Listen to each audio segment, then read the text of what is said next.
verslumo skatinimo fondas padeda smulkiam ir itin smulkiam verslui įsisavinti ES struktūrinių fondų lėšas. Štai kad ir šių saldainių sėkmės istorija puikiai parodo, kad verslas gali prasidėti nuo geros idėjos.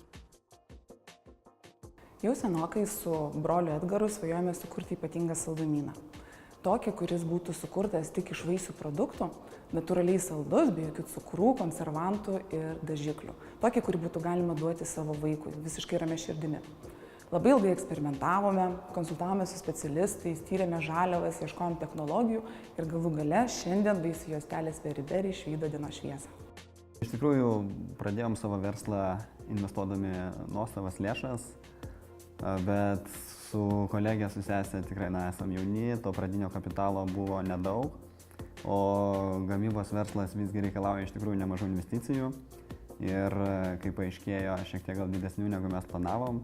Dėl to prireikė papildomos pagalbos, finansinės pagalbos ir būtent sužinojom apie verslumo skatinimo fondą ir lengvatinės paskolas naujiems verslams ir iš tikrųjų nusprendėm to pasinaudoti. Kreipėmės paskolos, kurią gavom ir iš tikrųjų labai džiaugiamės, nes būtent ta finansinė injekcija labai buvo mums reikalinga.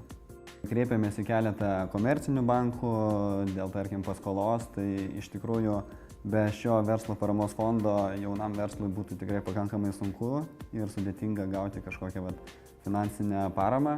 Turbūt ne kartą pagalvojote, kad norėtumėte turėti savo kavinę kvepiančią šviežiomis bandelėmis ir kava.